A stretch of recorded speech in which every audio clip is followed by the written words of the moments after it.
Watch the bottom line. أعوذ بالله من الشيطان الرجيم. پناہ مانگتا ہوں میں اللہ کی شیطان مردود سے. بسم اللہ الرحمن الرحیم. شروع اللہ کے نام سے جو بڑا مہربان نہایت رحم والا ہے. ناظرین اکرام، راہ سلوک کے مسافروں کے لیے حضرت رابعہ بصری رحم اللہ کا نام اس روشن ستارے کی طرح ہے جسے دیکھ کر لوگ اندھیروں میں اپنی منزلوں کا تعین کرتے ہیں. آپ اسلامی تصوف کی قرون اولا کی ان اولین شخصیات میں سے ایک ہیں جنہوں نے معرفت کے پرپیچ اور سنگلاخ وادیوں میں سالکوں کے لیے نہ صرف کئی نئے احوال اور مقامات کی نشاندہی کی، کئی راستے بھی تخلیق کیے، بلکہ اس میدان میں مردوں کی اجاراداری کو بھی ختم کیا اور خواتین کے لیے بھی اس وادی کو کھول دیا، یہاں تک کہ وہ تصوف کے ایک بلند درجہ اور مقام قلندر تک جا پہنچی. بہت سے صوفیاء کرام آپ کو آدھا قلندر مانتے ہیں اور کہتے ہیں دنیا میں کل 2.5 قلندر پائے جاتے ہیں، جن میں آدھے قلندر کے مقام پر فائز ہیں حضرت رابعہ بصری رحم اللہ، اور باقی کے 2 ہیں حضرت لال شہباز اور حضرت بو علی قلندر رحمۃ اللہ علیہ. حضرت رابعہ بصری رحم اللہ نے اپنے دور کے عظیم اور بلند پایا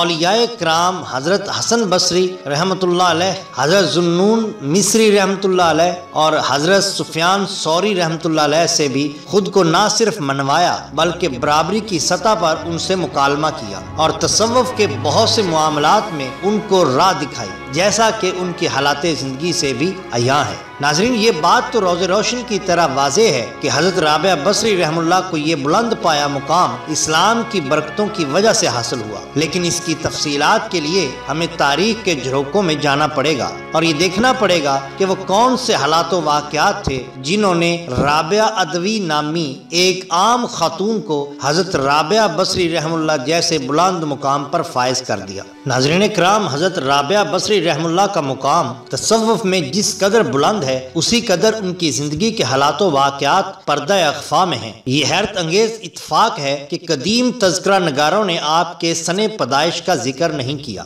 جیسے تذکرۃ الاولیاء میں حضرت شیخ فرید الدین عطار رحمۃ اللہ علیہ نے بھی آپ کا سن پیدائش نہیں لکھا. البتہ دور جدید کے تذکرہ نگاروں نے تحقیق کے بعد آپ کی ولادت باسعادت 97 ہجری لکھی ہے. مشہور فرانسیسی غیر مسلم میسیگن نے 95 ہجری یا 99 ہجری پر زور دیا ہے، اور یہی سن پیدائش ڈاکٹر مارگریٹ سمتھ نے اپنی مشہور زمانہ کتاب رابعہ دا مسٹک، جو دراصل ان کا PhD کا مقالہ بھی تھا، ان میں اختیار کیا. غالب گمان بھی یہی ہے کہ آپ سن 717 عیسوی میں پیدا ہوئے. حضرت رابعہ بصری رحم اللہ کی پیدائش سے پہلے حضرت شیخ اسماعیل کے ہاں 3 بیٹیاں پیدا ہوئیں. چونکہ آپ ان کے بعد پیدا ہونے والی چوتھی بیٹی تھی، لہذا اسی مناسبت سے آپ کا نام رابعہ رکھا گیا. عربی زبان میں رابعہ چوتھی کو کہا جاتا ہے. خواجہ فرید الدین عطار رحمۃ اللہ کے بقول آپ ایک غریب ترین گھرانے میں پیدا ہوئیں، اگرچہ بعد میں ایک مصنف نے یہ بھی لکھا ہے کہ آپ ایک معزز اور اعلیٰ خاندان سے تعلق رکھتی تھی، لیکن ان کی بات کو کم ہی تسلیم کیا گیا ہے اور شیخ فرید الدین عطار رحمۃ اللہ کی روایت کو ہی معتبر سمجھا جاتا ہے. حضرت رابعہ بصری کی ابتدائی زندگی انتہائی مفلسی میں گزری. 5 سال کی عمر تک پہنچتے پہنچتے آپ کے والدین کا سایہ آپ سے اٹھ گیا. چونکہ آپ کے والد خود صوفی تھے، کسی کے سامنے دستے سوال دراز کرنے کو اچھا نہیں جانتے تھے اور ہر وقت ایمان صبر کا دامن تھامے رہتے تھے،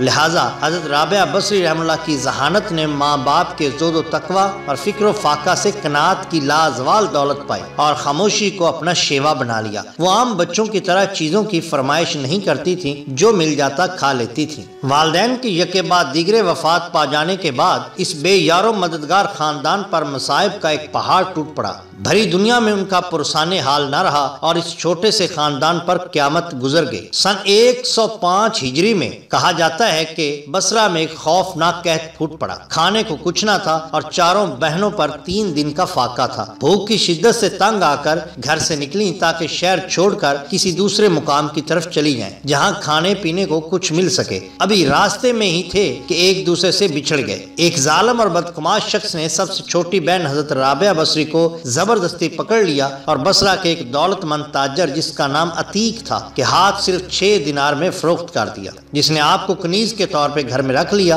اور گھر کے تمام کام کاج اس معصوم بچی سے لینے لگا۔ وقت گزرتا گیا اور دور غلامی میں ہی آپ نہایت عبادت گزار خاتون تھی۔ تذکرۃ الاولیاء میں ایک واقعہ حضرت شیخ فرید الدین عطار بیان کرتے ہیں کہ ایک دفعہ تاجر آقا نے آپ کو گھر سے باہر کسی کام کو بھیجا۔ جب آپ جا رہی تھیں تو اچانک کسی نامحرم کو سامنے آتا دیکھ کر گھبرا گئی اور راستے سے ہٹتے ہوئے گر پڑی، جس سے آپ کی کلائی ٹوٹ گئی۔ تکلیف کی اس حالت میں آپ رحم اللہ نے خاک پر ہی سربسجود ہو کر دعا کی، یا اللہ اگرچہ میں غریب اور بے یار و مددگار ہوں، دست شکستہ قیدی ہوں جسے ان میں سے کسی بات کا غم نہیں، اور میں ان باتوں کی پرواہ نہ کرتے ہوئے صرف تیری رضا کی طالب ہوں، مجھے بتا کہ تو مجھ سے راضی ہے کہ نہیں۔ اسی وقت ایک ندائے غیبی آئی جس میں کہا گیا، رابعہ غم نہ کرو، کل تمہارا وہ مرتبہ ہوگا کہ آسمان کے مقرب فرشتے بھی تم پر رشک کریں گے۔ یہ سن کر آپ کو اپنی تکالیف بھول گئیں اور آپ دل شاد ہو کر خاک سے اٹھی اور مالک کے گھر آ کر حسب معمول کام میں مشغول ہو گئی۔ کہا جاتا ہے کہ اس کے بعد آپ کے آقا نے آزاد کر بہت سے لوگ آپ سے شادی کے خواہشمند تھے، جن میں ایک مشہور صوفی اور عالم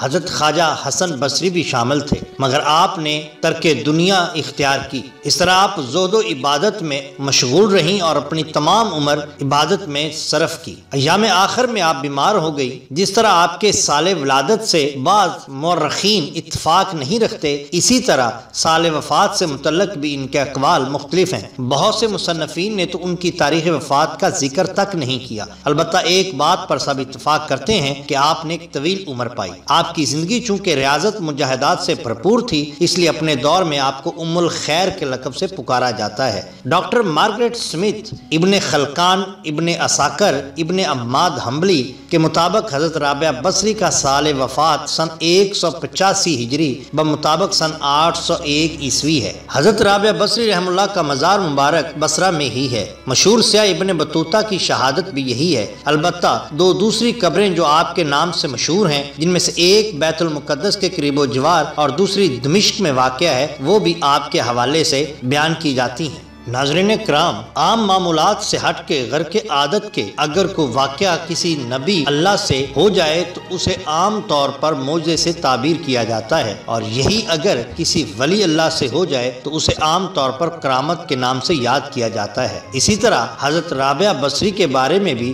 بہت سی کرامات کا ذکر ہمیں تاریخ میں ملتا ہے۔ تذکرۃ الاولیاء میں مروی ہے کہ حضرت حسن بصری رحمۃ اللہ علیہ اپنے چند رفقا کے ساتھ ایک شب حضرت رابعہ بصری رحم اللہ کے یہاں پہنچے، لیکن وہاں روشنی کرنے کے لیے کوئی چیز نہ تھی۔ حضرت حسن بصری رحمۃ اللہ علیہ کو روشنی کی ضرورت محسوس ہوئی۔ انہوں نے حضرت رابعہ بصری رحم اللہ سے اس کا ذکر کیا۔ حضرت رابعہ بصری رحم اللہ نے اپنی ایک انگلی پر کچھ پڑھ کر دم کیا اور پھونک ماری، جس سے وہ انگلی روشن ہو گئی اور پورا گھر بقائے نور بن گیا۔ یہ روشنی صبح تک قائم رہی۔ شیخ فرید الدین عطار رحمۃ اللہ علیہ اپنی کتاب تذکرۃ الاولیاء میں فرماتے ہیں کہ ایک دن حضرت رابعہ بصری رحم اللہ ایک پہاڑ پر گئیں۔ دیکھتے ہی دیکھتے ہرن، خرگوش اور دوسرے جانور آپ رحم اللہ کی ارد گرد جمع ہو گئے اور آپ کو دیکھنے لگے۔ اتنے میں حضرت حسن بصری رحمۃ اللہ علیہ وہاں آئے۔ ان کو دیکھتے ہی تمام جانور بھاگ نکلے۔ حضرت خواجہ حسن بصری رحمۃ اللہ علیہ بہت حیران ہوئے اور حضرت رابعہ بصری رحم اللہ سے اس کی وجہ پوچھی۔ انہوں نے پوچھا کہ آپ آج کیا کھا کر آئے ہیں؟ حضرت خواجہ بصری نے جواب دیا کہ وہ گوشت روٹی کھا کر آ رہے ہیں۔ یہ سن کر حضرت رابعہ بصری رحم اللہ نے کہا، جب آپ ان کا گوشت کھاؤ گے تو پھر وہ آپ سے مانوس کس طرح ہو سکتے ہیں؟ انہوں نے تو پھر بھاگنا ہی ہے۔ ایک اور کرامت آپ سے بیان کی جاتی ہے کہ ایک دن حضرت رابعہ بصری رحم اللہ دریائے فرات کے کنارے پر بیٹھے